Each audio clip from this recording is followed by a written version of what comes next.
My name is Grace Draper, and I'm 27 years old. I'm married to an amazing, vibrant woman named Shelley Draper, who is just a year younger than me. We've been married for 5.5 years, and it feels like we're still figuring things out, as if our journey has only just begun. Every marriage has its challenges, of course. I want to share with you how ours nearly fell apart. Started on a normal Tuesday night. I was lounging on the couch, reading an article online about the latest data collected from satellites in orbit. The article explained how new information was constantly reshaping our understanding of the universe. I found it ironic how, in science, what we believe to be true today can be disproven tomorrow simply because of new discoveries. It's like a constant shifting of reality. It made me wonder how people cling to what they believe is true until it isn't. While I was pondering the universe, Shelley walked into the living room with a serious look on her face. She was wearing this determined expression, one I recognized all too well. Shelley loved to argue, and when she was set on something, she'd often win. Not because she was always right, but because she was persistent. This time, however, what she said hit me like a truck. "Grace," she began, her voice firm and controlled. "This Friday, I'm going on a date with a colleague from work." I blinked, not sure I heard her correctly. I looked up from my article, my heart skipping a beat. What was she saying? She continued, hand on her hip, as if bracing for my objections. "I just wanted to tell you that this doesn't mean I don't love you or that I want anything to change between us. I still want to be with you, but I also want to explore my sexuality. I want to experience what it's like to be with a man." Her words hung in the air like a storm cloud waiting to burst. Shelley stood there, almost challenging me to react, but I couldn't move. My mind was a whirlwind of emotions. Shock, anger, confusion. What was happening? "I love you, Grace," she added. "And this won't affect us in the long run. I'm still committed to you. I just want to see what's out there. I think, in the end, it might even make us stronger. Maybe I'll learn something new we can use to spice up our time together." There I was, sitting on the couch, feeling like I'd been hit by a freight train. Shelley was talking about stepping out of our marriage as if it were the most natural thing in the world. I wanted to scream, to cry, to throw something, but instead, I sat there in stunned silence, my mind racing through all the things I could say, all the ways I could react. Do I argue? Do I walk out? Do I scream at her? The thought that popped into my head next was from an old memory, a memory of reading The Adventures of Tom Sawyer. In it, Tom cleverly tricks his friends into painting a fence for him, simply by changing their perception of the task. It wasn't a chore anymore. It was a privilege. I realized in that moment that perception was the key to everything. I didn't need to explode. I needed to flip the situation. So, I did the only thing I could think of. I smiled. "That's a great idea," I said, standing up, trying to sound as enthusiastic as possible. "I never thought of it that way, Shell. I think this could be really good for us." Shelley's expression faltered. She looked taken aback, confused by my sudden acceptance. Her brow furrowed slightly. "Really? You're okay with this?" "Absolutely," I exclaimed, walking toward her. "In fact, there's this woman at my gym who's shown some interest in me. I've turned her down because I'm married, but now I guess I don't have to. Thanks for giving me this opportunity to explore too." I could see the shock on Shelley's face as I said it. She hadn't expected this. Her plan had clearly been for me to argue, to get upset, to fight her on this, but instead, I was playing along. "You don't mind, Shelley?" she asked, her voice tinged with disbelief. "Not at all," I said, grinning. "I mean, if you're going to have fun, why shouldn't I? There's no harm in both of us exploring a little, right?" I could see her mind spinning, processing what I had just said. She was the one who had laid out the rules, but suddenly, I was making it clear that those rules applied to me too. I walked into the kitchen to grab a drink, making sure to keep my tone light. "I'm actually really excited about this," I called over my shoulder. "I can't wait to talk to her tomorrow. Hopefully, she hasn't moved on to someone else by now." There was a long silence from the living room. I could feel the tension, the shift in her plan. This wasn't what she had expected. I grabbed a bottle of mineral water from the fridge, trying not to laugh at the stunned expression that must have been plastered across her face. As I walked back toward the couch, I kept going. I'll make sure I pack some nice gym clothes and maybe use some cologne. I want to impress her, after all. This is going to be fun. Shelley sat on the couch, staring at me like she didn't know who I was. She hadn't said a word yet, but I could feel her discomfort growing with every sentence I said. This wasn't going the way she had rehearsed, and that was exactly what I wanted. After a few minutes of silence, Shelley sighed and said, "I think I'll head to bed. Are you coming up soon?" "Yeah, in a bit," I replied, pretending to go back to reading the article I'd been so absorbed in before this whole mess started. "I'll finish this up and join you." She hesitated for a moment, looking like she wanted to say something more, but then she just muttered, "Good night, Grace. I love you." Her words felt heavy with emotion as she turned and headed upstairs. As I sat there, my mind still spinning, I couldn't believe this was happening. How had we gotten here? Where had I gone wrong? After a moment, I shook my head, trying to process everything. It didn't feel real, but then again, nothing about this situation made sense. Shelley and I had always had a strong relationship, or so I thought. But now I wasn't so sure. The last couple of weeks had felt off, and I realized I had been ignoring the signs. Suddenly, all those little moments started to click into place. The whispered phone calls, the secretive texts. She had brushed them off as conversations with her sister, but I hadn't thought to question it at the time. Looking back, though, something hadn't seemed right. I decided it was time to dig a little deeper. While Shell was upstairs getting ready for bed, I went over to my laptop and pulled up our phone account. I scanned through the call logs, noting a few phone calls and texts from an unfamiliar number over the past 2 weeks. They all came in during the evening times when Shelley was home but claimed to be talking to her sister. I typed the number into a search engine, and after a few minutes of digging, I found the name Jason Marsden. He lived in our city and, based on what I was seeing, worked at Shell's company. The pieces were falling into place. Suddenly, I felt like I was suffocating. Was Shelley cheating on me? Had she already gone behind my back with this guy, and I was only now finding out? I needed more information. I pulled up her work email account and searched for Jason's name. Sure enough, there were emails exchanged between her and a coworker named Darcy Sellers, where Darcy had encouraged Shelley to pursue Jason. Darcy had even helped plan the date for this weekend. I felt sick. This was real. This wasn't some hypothetical situation. Shell had been plotting this behind my back for weeks, and now she was just telling me, expecting me to be okay with it. I needed a plan. The next morning, I woke up with a strange heaviness in my chest.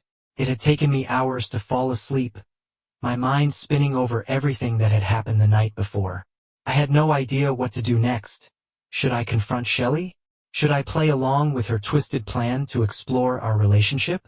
A part of me wanted to scream, but another part of me knew I had to keep my cool. I needed to approach this smartly. As I got out of bed, I made sure to act like everything was fine. Shelley was already downstairs getting ready for her day, and I could hear the soft clinking of plates and silverware as she moved around the kitchen. I forced a smile as I walked in, greeted her with a kiss on the cheek, and sat down at the table. "Good morning," I said, my voice sounding almost too cheerful, even to me. She looked up from her coffee, her eyes scanning my face. "Morning," she replied, but there was something off about her tone. She seemed uncertain, like she wasn't sure how to navigate this new territory we'd entered. We sat in silence for a few minutes, the tension hanging between us like a thick fog. I took a sip of my coffee, trying to calm the knot in my stomach. I needed to stick to the plan. I needed to make her believe that I was okay with all of this, at least for now. So, I began casually. "I was thinking more about this whole exploring idea you brought up yesterday." Shelley froze mid-bite, her fork hovering in the air. Her eyes widened slightly as she waited for me to continue. "I think it's important that we have some ground rules," I said, forcing a smile. "You know, just so things don't get messy. I mean, if we're going to do this, we need to be smart about it." She blinked, clearly taken aback by my words. "Ground rules, yeah," I shrugged. "We need to set some boundaries, like for instance, I don't think it's fair to bring other people into our house. That's our space, and I think it's only right that we both know what the other person is doing, total honesty, right? Shelley stared at me, her fork still frozen in midair. I could see the gears turning in her head as she processed what I was saying. Right? She finally said, though her voice was shaky. Honesty. I nodded, leaning back in my chair. Exactly. I mean, we can't have any secrets between us, can we? That's how relationships fall apart. So, if you're going to go out with this guy, I think it's only fair that I know exactly what's happening. And if I meet up with someone from the gym, you'll know too. No lies, no sneaking around. Shelley put her fork down and took a deep breath. I guess that makes sense. I smiled again, trying to keep my tone light. Good. I'm glad we're on the same page. I want this to work for both of us, you know? She gave me a hesitant smile, but there was a flicker of something in her eyes, something like doubt. I could tell this wasn't the reaction she had expected from me, and that was exactly what I wanted. As we finished breakfast, I kept up the cheerful act, talking about work and other mundane things. I needed her to believe that I was going along with this plan, even though every fiber of my being was screaming that this was wrong. My goal was simple, to make her think twice about what she was doing by showing her just how real this was about to get. I left the house for work, but the entire drive, my thoughts were consumed by Shelley. I had seen her discomfort last night after my little performance with the fake date phone call, but I wasn't convinced it was enough. If I was going to save our marriage, I needed to dig deeper to figure out why she had even considered this in the first place. What had changed at work? I tried to focus on my tasks, but it was impossible. My mind kept wandering back to the texts, the phone calls, and the email exchanges I'd uncovered. The fact that Shelley had been so easily influenced by Darcy made me sick to my stomach. How could she let someone push her into something like this, and how could she not see the damage it would do to us? I didn't want to believe it, but the evidence was there. Shell had already crossed a line emotionally, if not physically, and that was the part that hurt the most. The thought of her sitting in a coffee shop with Jason, flirting with him, laughing at his jokes, thinking about what it might be like to be with him, made my blood boil. By the time I got home that evening, I had worked myself into a quiet fury. I needed to stay calm, but inside I was ready to explode. Shell's car was already in the driveway, and I could feel the tension in the air as I walked inside. So, she's in the kitchen setting the table for dinner, I thought. Chinese takeout boxes were spread across the counter, and she was carefully arranging the food on plates. Hey, she said softly as I walked in, glancing up at me. I ordered some Chinese. I hope that's okay. Yeah, that's fine, I replied, my voice steady. I actually wanted to talk to you about this weekend. Her hands froze for a split second before she forced a smile. Oh, what about it? I shrugged, walking over to the table and sitting down. I just think we should make sure we're clear on what's happening. You know, set those ground rules we talked about this morning. She nodded slowly, her expression guarded. Right, ground rules. I could see the unease in her eyes, the flicker of doubt. She was second-guessing herself, and I needed to push her further. You've got your date with Jason on Friday, and I've got mine with the woman from the gym. I think it's important that we both keep our phones on with location tracking so we can know where the other person is. Just, you know, for transparency. Shelley blinked, her face draining of color. You're actually going through with it? I gave her a confused look. Of course, I mean that's the whole point, right? We're both going to explore and see what happens. You said it would make us stronger. Her face fell, and she quickly looked away, focusing on the food in front of her. I could see the discomfort growing, and I knew I had hit a nerve. I don't know, Grace, she whispered, her voice barely audible. Maybe this isn't such a good idea after all. I pretended not to hear her hesitation. Oh, come on, it's going to be great. You'll get to explore this new part of yourself, and so will I. We'll come back to each other stronger than ever. Shelley dropped her fork, her hands trembling. I'm not so sure about this anymore. Bingo, I had her look. If you're having second thoughts, we can talk about it. I just don't want there to be any secrets between us. If we're going to do this, we need to be honest with each other. She didn't respond. Instead, she stared down at her plate, the weight of her decision pressing down on her. I could see her crumbling, the realization of what she had set into motion finally sinking in. After a long silence, she whispered, "I don't want you to go on that date." I leaned back in my chair, crossing my arms, and asked, "Why not? You're going on yours, aren't you?" She looked up at me, her eyes filled with regret. I don't know if I can do this, Grace. I don't want to lose you." For the first time since this whole mess started, I saw the Shell I had fallen in love with, the one who was scared, vulnerable, and unsure of herself, the one who realized that she had made a mistake. I wasn't going to let her off the hook just yet. I needed her to understand the gravity of what she had proposed. "Well, Shelley," I said calmly, "this was your idea. I didn't ask for this, but if you want to back out now, then we need to talk about what that means for us. Because this can't just be forgotten. You crossed a line, and we need to figure out how to fix this." She nodded slowly, tears welling up in her eyes. "I know. I'm sorry. I didn't realize how much this would hurt you or me. I just wanted to feel something." I felt a flicker of sympathy but pushed it down. Now wasn't the time for emotions. Now was the time to set things right. "Then we need to rebuild the trust that's been broken," I said firmly.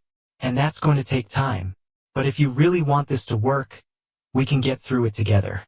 Thursday morning arrived, and the house was eerily quiet.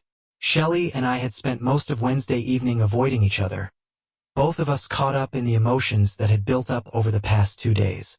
There was no way we could pretend everything was fine anymore. The tension between us had become too thick, and we knew that a confrontation was coming, whether we liked it or not. As I sipped my coffee in the kitchen, I heard Shelley shuffling down the stairs. Her face was pale, and her eyes looked tired, like she hadn't slept much the night before. I knew the same was true for me.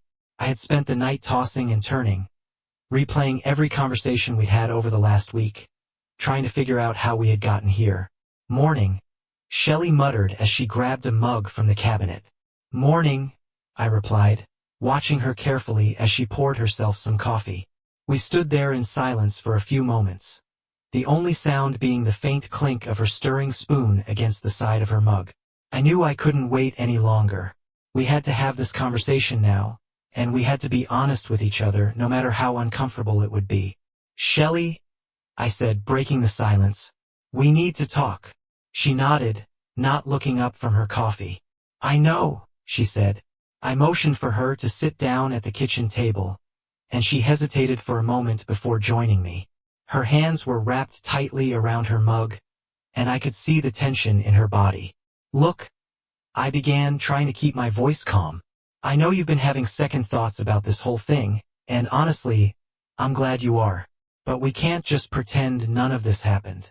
We need to figure out what's going on with us and how to move forward." Shelley nodded slowly, her eyes downcast. "I know, Grace.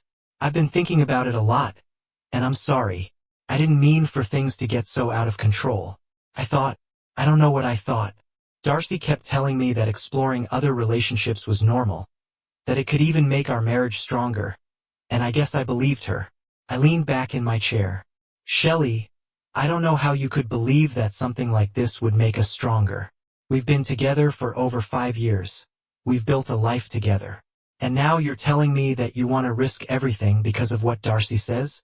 It doesn't make sense." She winced at my words, her grip tightening on the mug. I know, she said. "It sounds crazy now, but at the time, I wanted to feel something different.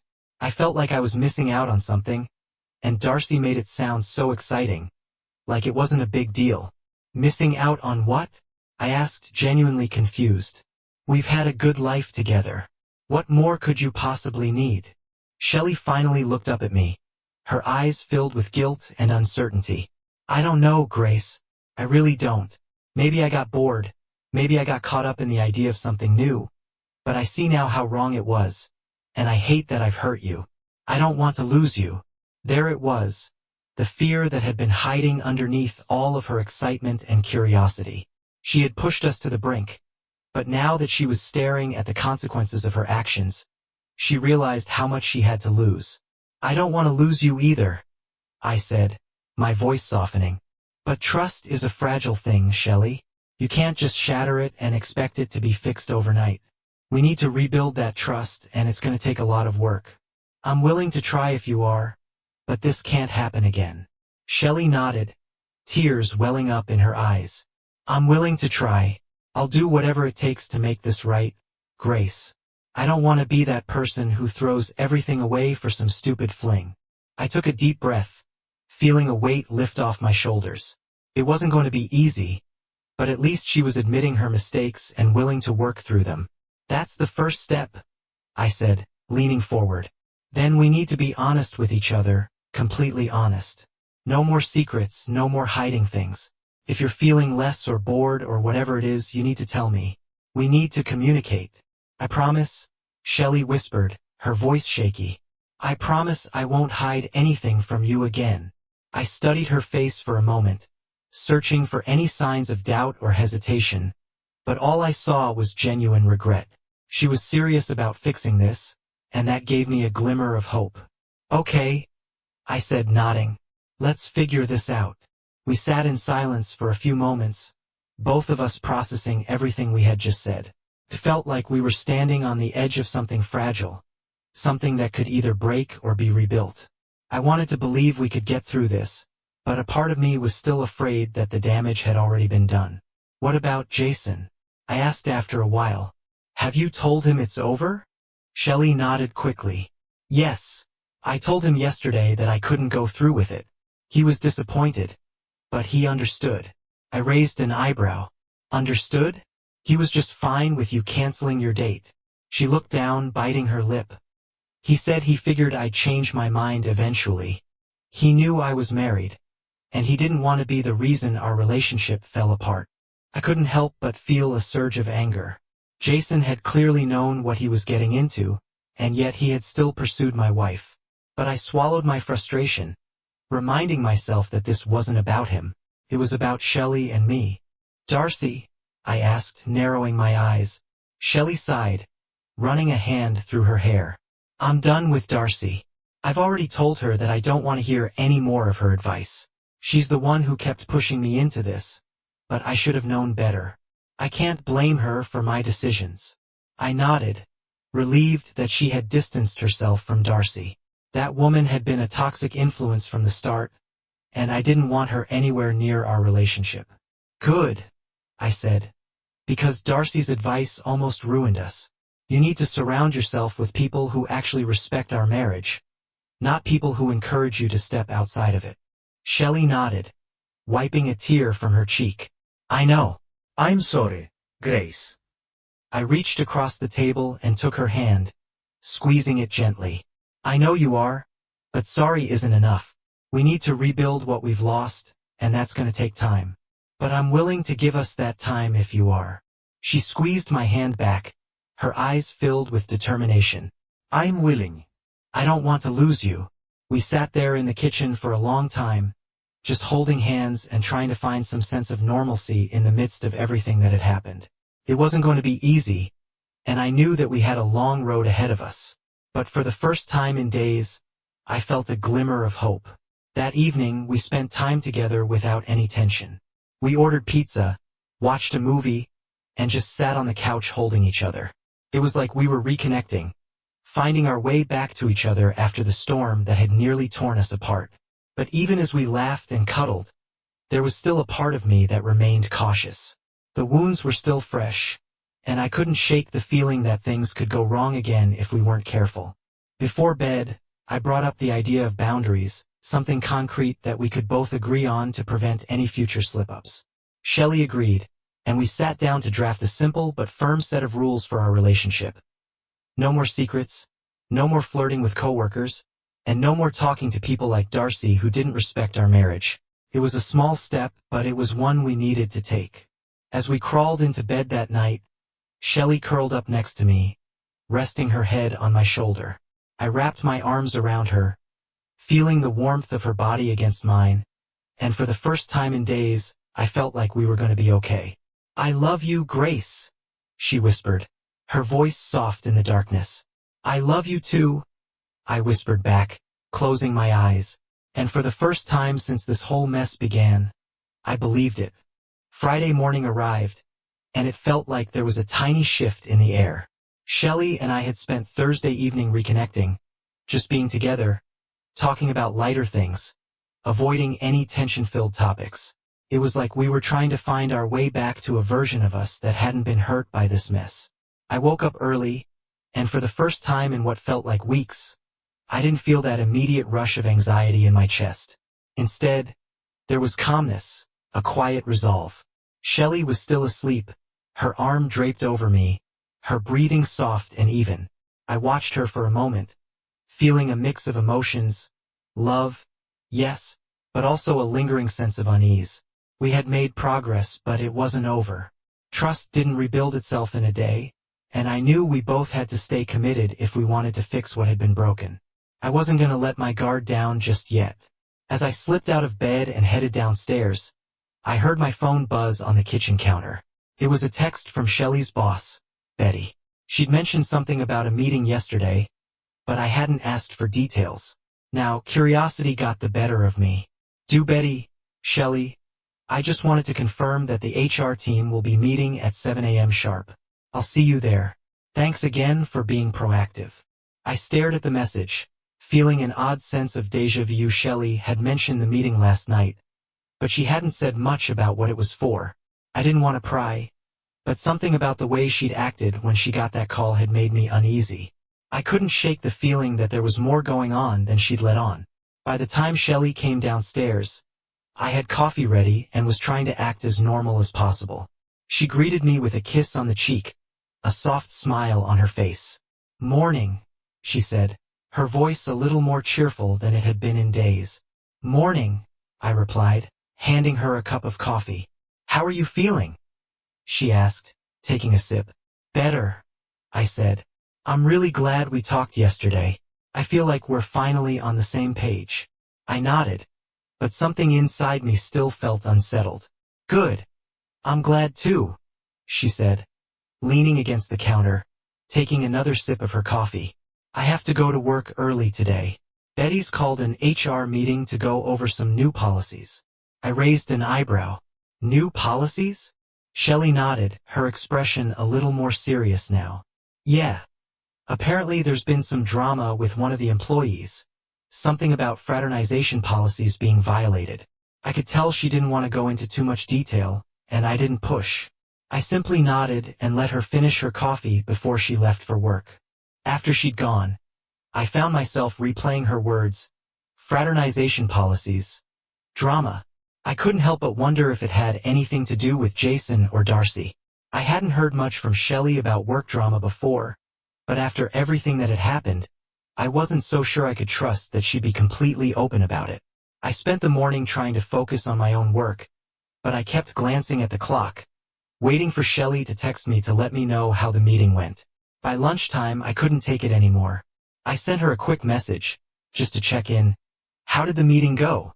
I waited, tapping my fingers against the table as I watched the little dots appear on my screen, signaling that she was typing. A few seconds later, her reply came through. "Don't worry, Shelley. It was interesting. I'll tell you about it when I get home." Interesting wasn't exactly the reassuring response I was hoping for. By the time Shelley got home that evening, I was already on edge, waiting for her to explain what had happened.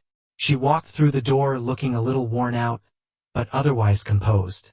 "Hey," she said, dropping her bag on the counter. "I'm sorry I didn't explain earlier. The meeting was intense." I stood up, crossing my arms as I leaned against the kitchen table. "What happened?" Shelley sighed, running a hand through her hair. "It turns out Darcy and Jason were caught together." My heart skipped a beat. "Caught? What do you mean?" I asked. "I mean," she continued, "Tony, Darcy's husband, caught them at their house. Jason and Darcy they were sleeping together. Tony walked in on them." The words hung in the air between us, and I felt a chill run down my spine. "Do Shell," she continued, her voice soft and full of guilt. "Tony lost it. He dragged Jason out of the house and beat him so badly that Jason's in the hospital. Darcy tried to intervene, but she ended up getting hurt too. Tony's in jail now." I blinked, struggling to process what she was telling me. Jason and Darcy, Shelley's closest friend at work, the one who had pushed her to test the waters of infidelity, the one who had almost convinced her to throw away our marriage for the thrill of something new.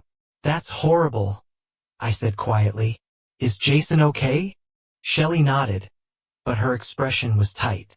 He's alive, but they don't know the full extent of his injuries yet. He might lose an eye. Darcy's been injured too, but not as badly. And Tony? Well, he's facing serious charges.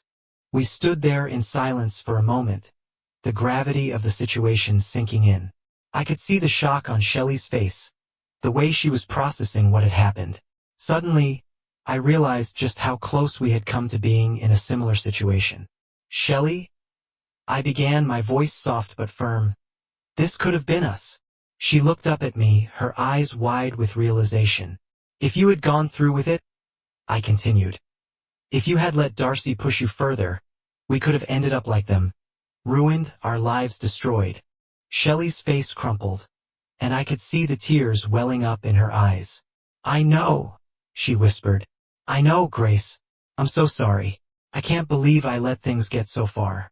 I should have never listened to Darcy. I should have never let her influence me like that. I reached out, taking her hand in mine. I'm just glad you didn't go through with it. I'm glad we're here together, talking about this. Shelley nodded, her tears spilling over as she clutched my hand. I don't deserve you. I almost threw everything away for something that doesn't even matter. I was so stupid. I squeezed her hand, pulling her into a tight hug. We all make mistakes.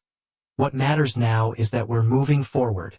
She buried her face in my shoulder, her body trembling with silent sobs. I don't want to lose you, Grace. I don't want us to end up like them. We won't, I whispered, holding her close. But we need to stay honest with each other. No more secrets. No more letting other people get in our heads. Shelley nodded against my shoulder, her tears soaking into my shirt. For a long time we just stood there holding each other. The weight of the last few days seemed to finally lift as we let our emotions pour out. It was messy and it was painful, but it was necessary. We couldn't rebuild without tearing down the walls we had built between us. Eventually, Shelley pulled back, wiping her eyes. I know we still have a lot to work through, but I want you to know that I'm committed to us. I want to make this right. I nodded, feeling a sense of relief wash over me. I want that too. That night we talked more than we had in weeks. We discussed our fears, our insecurities, and the things that had led us to this breaking point. It wasn't easy, and there were still moments of doubt and pain, but it was a start. As we lay in bed later that night, Shelley curled up next to me, resting her head on my chest. I ran my fingers through her hair, feeling a sense of calm settle over us. It wasn't perfect and we still had a long way to go, but for the first time in a long time, I felt like we were on the right path. Grace, Shelley whispered in the darkness. Yeah, I replied softly. I love you. I smiled, my heart swelling with warmth. I love you too, Shelley. And for the first time in days I believed we were going to be okay. Saturday morning arrived with a sense of quiet relief. Shell and I had spent the last 2 days sorting through the wreckage of what could have been. While things weren't perfect, there was a sense of peace that hadn't been there before. It felt like the storm had passed, and now we were standing in the calm aftermath, ready to rebuild. We had breakfast together, just the two of us, no distractions. Shelley had made pancakes, something she hadn't done in a while. As we sat at the table eating, I could feel the weight of the past few days start to lift. Are you feeling better? I asked, watching her carefully. Shelley nodded, offering me a small smile. Yeah, I am. I've been thinking a lot about everything that's happened, and I feel so grateful that we didn't go down the same path as Darcy and Jason. I sighed, setting down my fork. Me too, but we need to be honest with ourselves, Shelley. We came close. We can't pretend this didn't happen. She nodded again, her smile fading a little. I know. I don't want to pretend. I've been doing a lot of thinking, and I realize how lucky we are. I almost let myself get swept up in something that could have destroyed us. I reached across the table and took her hand, squeezing it gently. We both made mistakes, but what matters now is that we are committed to fixing it. We need to keep talking, keep being open with each other. No more running away from things when they get hard. She smiled again, a little more genuinely this time. Agreed. And I want to tell you something. I raised an eyebrow, waiting for her to continue. I've been thinking about the kind of person I want to be, the kind of partner I want to be for you, she said quietly. I got so caught up in Darcy's world, in her way of thinking, that I lost sight of what's important. You, us, our life together. I don't want to be that person anymore. I nodded, feeling a warmth spread through my chest. That's good, Shelley, I said. But it's not just about what you want to be. It's about what we build together. We need to be stronger than we were before. I know, she replied, her voice soft. I want that too. I'm committed to it. And I'm sorry for everything. For making you doubt me. For making you feel like you weren't enough. You are Grace, you always have been. I could hear the sincerity in her voice, and it touched me deeply. For the first time, I felt like we were truly on the same page, like we were both ready to do the hard work necessary to heal. Thank you, I said, my voice a little choked. That means a lot. We sat there in silence for a moment, just holding each other's gaze, and I could feel the connection between us slowly beginning to strengthen again. It wasn't perfect. There were still cracks that needed mending, but it was a start. Later that afternoon, we decided to go for a walk in the park. The weather was cool, with a gentle breeze that seemed to mirror the fresh start we were trying to make. As we walked side by side, hand in hand, I found myself reflecting on everything we'd been through in the past week. I still can't believe how fast things spiraled, I said, breaking the comfortable silence between us. It feels like it all happened so suddenly. Shelley nodded. It does, but I think it had been building up for a while. I just didn't see it. I wasn't paying attention to the ways we were drifting apart. I glanced at her, surprised by the honesty in her voice. What do you mean? She sighed, looking down at the ground as we walked.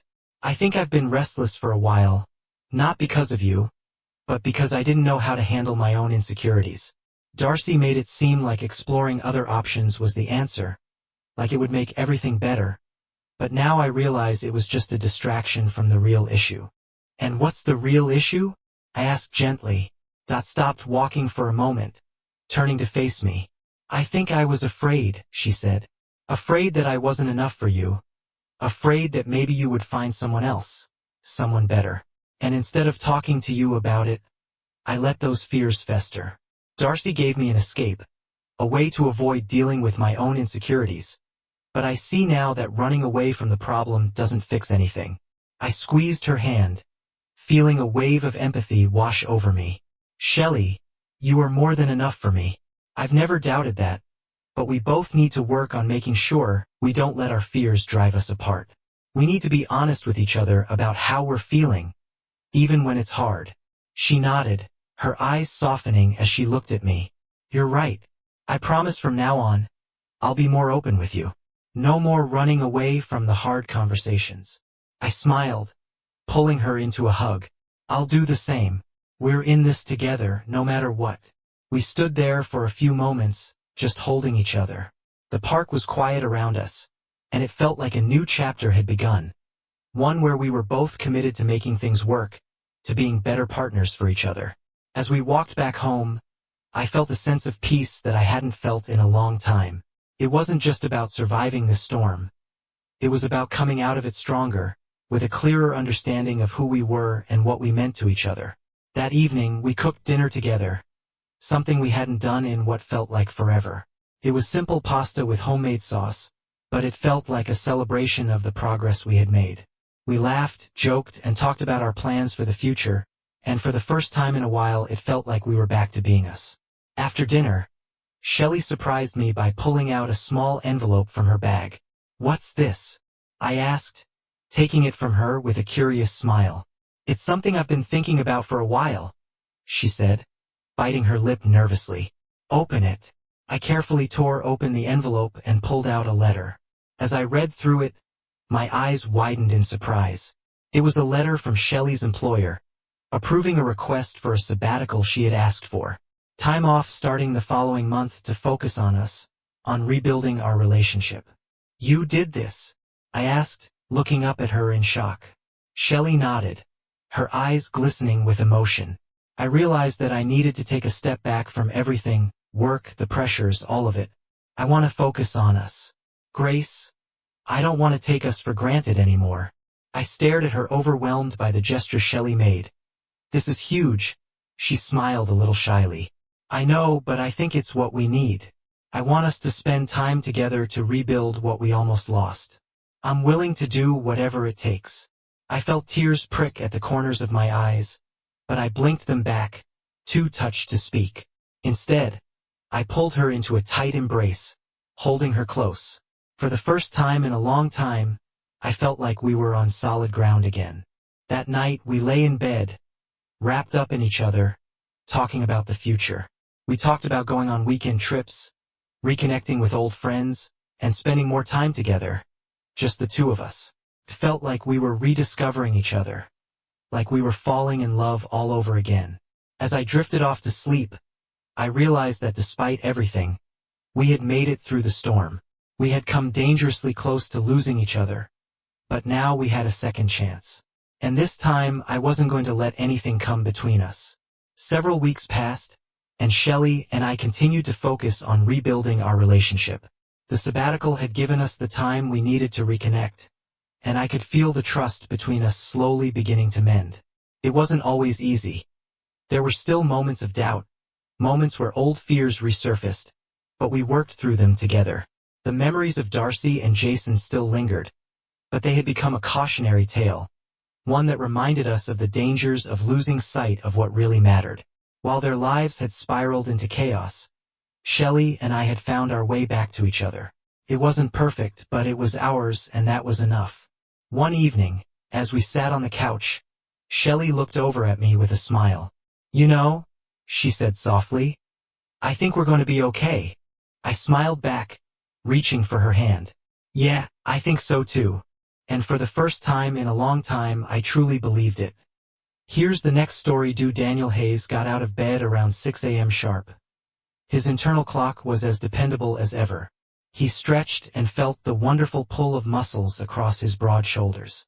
The aroma of coffee crept up from the kitchen.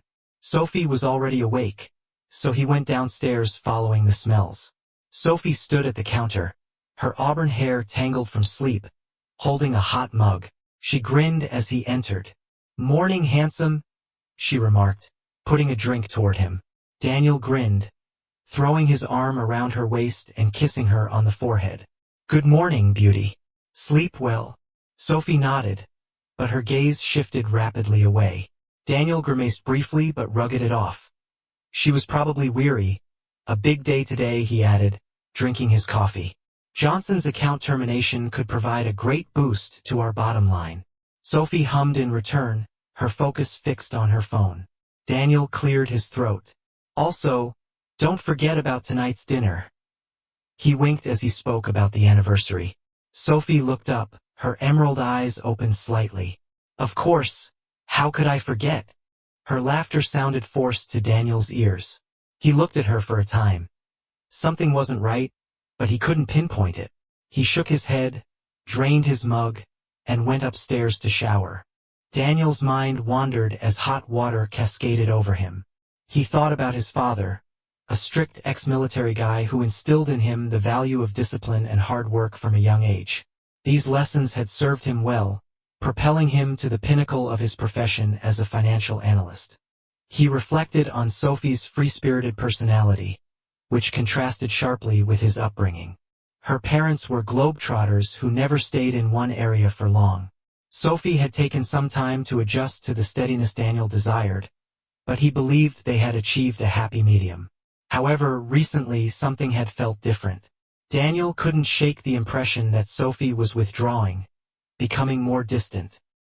He shoved the thought away. They were pleased that they had to dress in his nicest suit. Daniel went downstairs. Sophie was nowhere to be found, most likely. She was working on a design project from her home office. He said farewell, heard a garbled response from upstairs. The day went by in a blur of meetings and phone calls. By 4 p.m., Daniel was done, ready to get home and surprise Sophie. He had made reservations at her favorite downtown restaurant, a quiet Italian spot. Daniel grimaced as he pulled into their driveway. An unusual automobile was parked next to his customary place. A blue sedan with out-of-state plates, most likely one of Sophie's clients. He reasoned, albeit a niggling uncertainty lingered in the back of his mind. He entered the house carefully, not wanting to disturb Sophie while she was in a meeting. The hush that greeted him was suffocating, filled with invisible strain. Daniel's heart began to race, but he couldn't explain why. As he climbed the stairs, he could hear muffled sounds from their bedroom. His palms became sweaty as he reached the door. He took a big breath and pushed it open. The scene in front of him was etched into his memory. Sophie, tangled in their covers with Clara, Daniel's sister. Time seemed to stop. Sophie's eyes met his. A spark of remorse followed by something else. Was it triumph? Clara hurried to conceal herself, her face a mask of shock and terror. What the hell is this? Daniel's voice sounded low, dangerous. Sophie sat up without trying to conceal herself. Daniel, save it. He cut her off. His thoughts raced, connecting 1,000 seemingly unrelated events. The distant looks, the quiet phone calls. Clara seemed to be everywhere lately. Clara discovered her voice. Brother, please, we can explain. Daniel laughed with a hard, bitter tone. Explain? There is nothing to explain. I see everything quite well. He took out his phone and tapped the screen several times. I've just given your hubby a video of you two. Isn't it funny how technology works? Clara's face lost its color. You... what? She stammered. Sophie's smirk wavered. Daniel, you would not... That is not something I would want, he snapped. Expose your falsehoods and betrayal. Why the hell not? Clara jumped out of bed quickly, putting on her clothing. Daniel, you're going to regret this. I swear to God, you're going to regret this. Daniel stood firm, his voice steady despite the agony within. No, Clara, you're going to regret this. Both of you will. Sophie finally seemed to understand the gravity of the issue. Daniel, please, we could discuss this. Talk. Daniel's laughter was empty. There is nothing to talk about. You've made your choice. You must now adapt to your new situation. Clara finished, her eyes filled with panic. I have to go, Lucas. Oh God, Lucas. She ran past Daniel, and he grabbed her arm. How long? He demanded. Clara pulled away. Go to hell, she spat, and rushed down the stairs. Daniel returned his attention to Sophie, who remained motionless on the bed. The lady I loved and trusted, built a life with, is now a stranger. I want you to leave by dawn, he continued, his voice steely. I do not care where you go. Get out of my house. Without awaiting a response, Daniel turned and went away. He got to his car before the first hot, angry tears streamed down his cheeks. As he drove away, his mind was already drifting to ideas of vengeance. Daniel knew one thing for sure. Things would never be the same again. He slammed the car door closed, his hands shaking as he grasped the steering wheel. The events of the previous hour replayed in his head, each repetition fueling his rage. He drove aimlessly, unprepared to face the emptiness of a hotel room or the sympathetic eyes of friends. As the sun went below the horizon, Daniel found himself outside Jake's pub.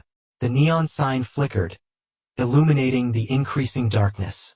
He parked and walked inside, where the familiar aroma of stale beer and liquor washed over him.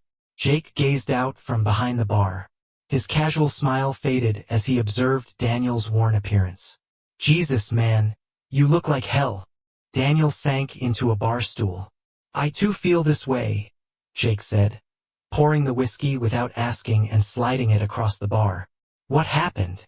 Daniel downed the drink in one gulp, enjoying the burn. He met Jake's anxious look. Sophia and Clara, Jake, he said, his eyebrows rose. Is Clara your sister? Daniel nodded, his jaw clenched. I caught them together. Jake took a breath and poured another drink. How long? He asked. I don't know. I don't care. Daniel let out a growl. It is over. All of it. Jake leaned in, keeping his voice quiet. What are you planning to do? Daniel's eyes tightened. Make them pay, he replied. For the following hour, Daniel spilled the full, dirty story. Jake listened, delivering drinks and the occasional curse as the bar closed. At dot, Jake slid the sign closed and joined Daniel at a corner table. You require a plan, Jake stated, his normally laid-back demeanor replaced by passionate allegiance. I cannot let them get away with this stuff. Daniel nodded, a grim smirk flashing across his lips. Oh, I have ideas, but I need more. I need to know everything within the next few days. Daniel plunged himself into the investigation. He called in sick from work, taking the time to go through emails, text messages, and everything else he could find. Each revelation was a new hurt, revealing the extent of Sophie and Clara's betrayal. By the third day, Jake arrived at Daniel's temporary flat with coffee and bagels. Daniel answered the door unshaven and blurry. You don't look good, Jake muttered, pushing past him into the living room. He scanned the jumble of papers and laptops. Have you found anything good? Daniel took the coffee and gulped it down. Oh yes. It's worse than I expected. He showed Jake the text messages he'd unearthed over months, which demonstrated not only an affair but a deliberate attempt to undermine him. Jake's eyes widened when he read, Jesus. They've been playing you the entire time. Daniel nodded, his voice harsh. Manipulating me into thinking I was the problem. He tightened his fist. So now, they'll see what a true problem looks like. Jake looked up, concern on his face. What are your thoughts? I believe it is time to take control of the narrative. Daniel spoke, with a wicked glitter in his eyes. They aim to present me as a fool. Let's see how they respond to being exposed. During the next week, Daniel methodically collected evidence. He collated emails, texts, and images to create a damning dossier. He contacted Avery, a local journalist known for her hard-hitting exposés.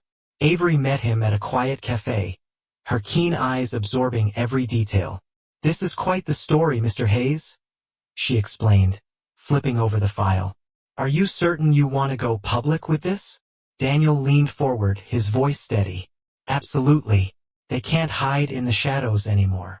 Avery examined him for a time before nodding. All right, I'll need to confirm a few things. However, if everything goes as planned, we will be able to publish the story next week. As Avery went, Daniel felt a rush of satisfaction.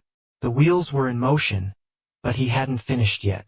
That evening, he sent carefully written letters to Sophie's clients, hinting at her unprofessional behavior and recommending they check their contracts. He addressed Clara's ex-husband, Lucas, more directly. I quote. He attached photos as proof of the affair. The responses were quick and angry. Sophie called, her voice harsh with fright. What the hell are you doing? She demanded. My clients are pulling out left and right. Daniel's voice was cold. Just making sure everyone understands the truth. Sophie, isn't this what you wanted? No more secrets. She cried. No, Daniel. Cut her off. You did that when you decided to hurt my sister. He hung up and blocked her number. Clara was next. Her communication was packed with threats. And please, Danny, please, she implored. Lucas is threatening to abduct the children. You cannot do this to me. Daniel's laughter was harsh. I am not doing anything to you, Clara. This is all you are doing. You made your bed, now lie in it. The final piece of his plan came together when he was invited to a neighborhood cookout. Perfect, he thought. It's time for the grand finale. The day of the cookout started bright and clear. Daniel arrived early, his automobile containing a secret projector and screen. He set up softly, nodding at the neighbors when they arrived. Sophie and Clara arrived together, their faces awash with worry. Daniel approached them, his smile razor-sharp. I'm delighted you could make it, he said, loud enough for others to hear. I hope we could all talk. Clear the air. Sophie's gaze darted about nervously. Daniel, please, not here. Oh, but this is the ideal location, Daniel responded. After all, Everyone here is basically family, right? As the throng gathered, lured by the tension, Daniel took to the makeshift stage. "If I could get everyone's attention, please," he called out. "I have something I'd like to share." You played on the projector. The screen filled up with images and information laid out in graphic detail. The gathering gasped and murmured as the extent of Sophie and Clara's betrayal became obvious. Lucas surged through the crowd, his face crimson with rage. "You are a lying liar," he yelled at Clara. Clara lurched backward, her face blanched. "Lucas, I can explain," she stammered. "Explain," Lucas roared. "There is nothing to explain. It is all right there." Sophie dropped on a neighboring chair, sobbing and wrenching her body. Neighbors stared, some in horror, others with scarcely veiled enjoyment at the unfolding events. Daniel stood erect, his words resonating throughout the tumult. "I thought everyone should know the truth," he explained. "No more falsehoods. No more manipulation." Daniel felt a weight lift from his shoulders as the crowd erupted in shock. He had done it, he had regained control. Jake appeared at his side and patted him on the back. "Holy cow, man, that was intense." Daniel nodded, watching Sophie and Clara try to escape their neighbors' disapproving looks. "It's Danny," stated they. "Can't hurt me anymore." As the sun set on the terrible barbecue, Daniel walked away, head lifted high. He felt free for the first time in weeks, despite the uncertainty of the path ahead. The chains of betrayal had been broken, and he was ready to face whatever lay ahead. Daniel recalls the day following the cookout as a blur. He plunged himself into work, taking comfort in the certainty of statistics and spreadsheets, even as he attempted to move forward. The consequences of his acts reverberated throughout his life. One evening, as Daniel was leaving the office, his phone rang. Clara's name appeared over the screen. He hesitated before answering. "What do you want, Clara?" His voice was chilly. It no longer held the same warmth for his sister. "Daniel, please," Clara's voice crackled. "Can we speak face to face?" Daniel's jaw constricted. "I've got nothing to say to you." "I acknowledge that I made a mistake," Clara pleaded. "But you are my brother, Sophie. I have always adored you." She distorted my judgment. "Please give me an opportunity to explain." Daniel felt a flash of old feelings for his sister, but it was immediately extinguished by the memories of her treachery. "Love, Daniel?" he scoffed. "If that is what you consider to be love, I am not interested. You made your decision, Clara. Now, deal with it." He hung up, his hand trembling slightly as he drove home. Daniel's thoughts raced. Did he go too far? The doubt nodded at him, but he dismissed it. They earned all they received. The next day, Daniel was sitting at his desk when his assistant knocked on the door. "Mr. Hayes, there is someone here to see you. It says it's urgent." Daniel looked up in astonishment to discover Lucas, Clara's ex-husband, standing in the doorway. His visage was a mask of barely suppressed rage. "Lucas, Daniel," said Lucas, moving from his seat. "What can I do for you?" Lucas walked into the office and slammed the door behind him. "Daniel, you can explain what the hell you were doing." Daniel's eyes narrowed. "I assumed I was doing you a favor. Don't you believe you deserve to know the truth?" "What's the truth?" Lucas spat. "The fact is that you devastated our life. CLA is a disaster. The children are disoriented and upset. And for what? You're taking petty revenge." Daniel's wrath grew. "Petty? They have betrayed me, Lucas. My wife and sister. How would you have handled it?" Lucas moved closer. His voice was low and threatening. "I would have handled it like a man, not like a mistreated child throwing a fit." Daniel clasped his fists at his sides. "Lucas, get out of my office now." "What?" Lucas challenged. "You will also expose me." "Go ahead, thank you. I have nothing left to lose." The tension in the room was palpable. For a brief while, Daniel feared Lucas would attack him. But then the fight seemed to evaporate from the other man. "You know what?" Lucas replied, his voice full of disdain. "You are not worth it. Do you think you have one? Look around, Daniel, you are alone. Congratulations. As Lucas stormed away, his words echoed in Daniel's head. He slumped back into his chair, suddenly feeling the weight of what he had done. That evening, Daniel returned to Jake's pub. The place was busier than normal because the weekend throng was in full force. Jake recognized him and directed him to a quiet part of the bar. "How are you holding up, man?" Jake inquired, slipping a whiskey over the bar. Daniel shrugged and took a long sip. "I do not know, Jake. I figured I'd feel better by now." "You've been vindicated, you know," Jake said, leaning in and keeping his voice quiet. "Look, what they did to you is wrong. Nobody is arguing that. But perhaps it is time to let go, move on." Daniel's eyes blazed. "I let it go following whatever they did." "I'm not saying forgive them," Jake clarified. "Simply don't let it consume you. You have your entire life ahead of you. Don't squander it on rage." As Daniel considered Jake's statements, a disturbance at the opposite end of the bar drew their attention. A group of individuals had just stepped in, laughing and speaking loudly. Daniel's heart plummeted when he noticed Sophie among them.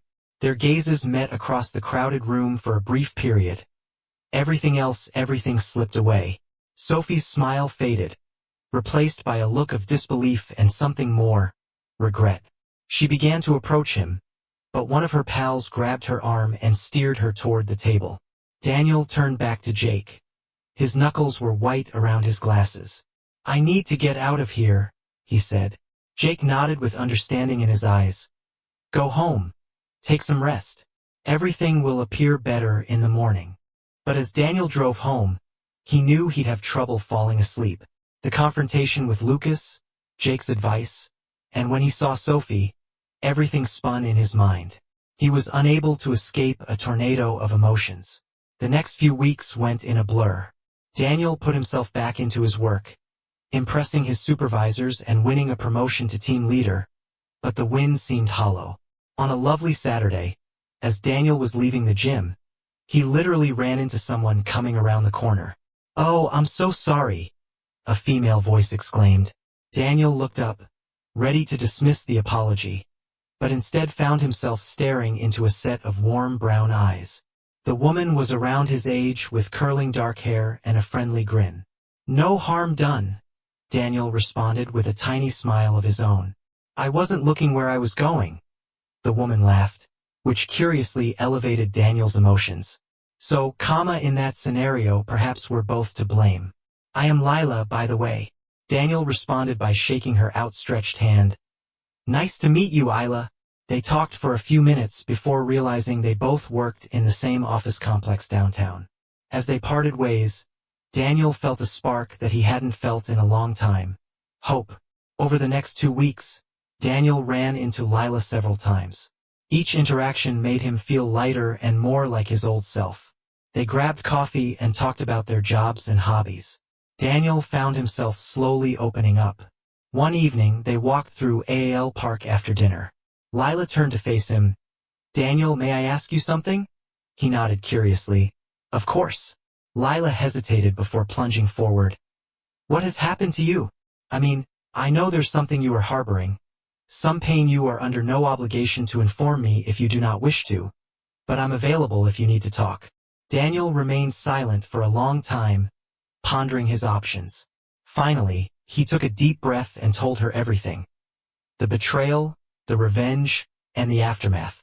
Lila remained quiet after he finished. Daniel braced himself for judgment as she walked away, but instead, she reached out and took his hand. "Thank you for entrusting me with that," she added softly. "I cannot imagine how much that must have hurt." Daniel felt a knot forming in his throat. "I believed I was doing the right thing by exposing them, but now I'm not sure." Lila squeezed his hand. "You felt hurt and angry. It is understandable, but Daniel, don't let your wrath define you. You are far more than what they have done to you." As they continued to stroll, Daniel felt like a weight had lifted from his shoulders for the first time in months. He saw a future beyond his grief and rage. The next day, Daniel sat in his office, looking out at the Denver skyline. The metropolis sprawled ahead of him, full of possibilities. He reflected on all that had happened, the treachery, the vengeance, and the consequences. He made a decision. He picked up the phone and called a familiar number. After a few rings, Clara cautiously responded. "Daniel?" he stated in a firm voice. "We need to talk." There was a pause at the other end of the line. "Okay," Clara finally responded. "When and where?" They arranged to meet in a neutral area, such as a downtown coffee shop. As Daniel hung up, he felt a mix of emotions. Fear lingering, wrath, and a glimmer of something else. Not forgiveness. Not yet, but perhaps comprehension. The following day Daniel arrived at the coffee shop early. He selected a table in the corner, away from inquisitive eyes. When Clara entered, he almost didn't recognize her. She seemed exhausted and older. "Daniel," she explained, sliding onto the seat across from him. "Thank you for agreeing to meet." Daniel nodded, watching his sister's expression. "I am not here to forgive you, Clara. I'm not sure whether I'll ever be able to, but I'm weary of carrying this rage around." Clara's eyes flooded with tears. "Daniel, I know I've harmed you more than I can ever make up for. I was selfish and dumb, and it cost me everything." "Why?" Daniel finally uttered the question that had been on his mind for months. Clara remained quiet for a minute, gathering her thoughts. "I wish I had a better solution for you. I was lonely and felt invisible in my own life. Sophie made me feel seen, but it is no justification. What we did was incorrect, and I'll regret that for the rest of my life." Daniel pondered her words, feeling the fury that had been his constant companion begin to release its grasp. "Clara, I can't pretend the last few months haven't happened, but I don't want to let this dominate me anymore." "What does this mean?" Clara inquired, hope coming into her voice. "It indicates," Daniel answered slowly, "that I'm willing to try and make progress, not as we were before, but something fresh, if you are prepared to put in the effort." Clara nodded enthusiastically, tears running down her cheeks. "Yes, absolutely. Do whatever it takes, Daniel." As they continued to speak, Daniel felt a sensation of calm come over him. The journey ahead would be difficult, but for the first time in a long time, he felt prepared to face it. Weeks became months. Daniel pushed himself into his new role at work, garnering the respect and affection of his colleagues. His relationship with Lila grew stronger, with trust and mutual understanding serving as the cornerstone for this relationship. One evening, as they sat on Daniel's balcony watching the sun set over the mountains, Lila looked at him. "You seem different lately," she observed. "More at peace." Daniel grinned and took her hand in his. "I don't feel the same. I recognized that hanging on to my anger was only harming me. I am not saying I've forgotten or forgiven everything, but I'm ready to move forward. Our future." Elle's eyes twinkled as she leaned in to kiss him. Their lips meeting, Daniel knew he'd made the proper decision. The betrayal that had promised to ruin him had instead brought him to this point, to a love founded on honesty and trust. As the last rays of sunlight illuminated the sky in vivid oranges and pinks, Daniel gazed down at the metropolis. He reflected on the journey that had led him here, the grief, fury, and progress. And he learned that while broken trust could never be totally rebuilt, new trust might be developed, stronger and more resilient.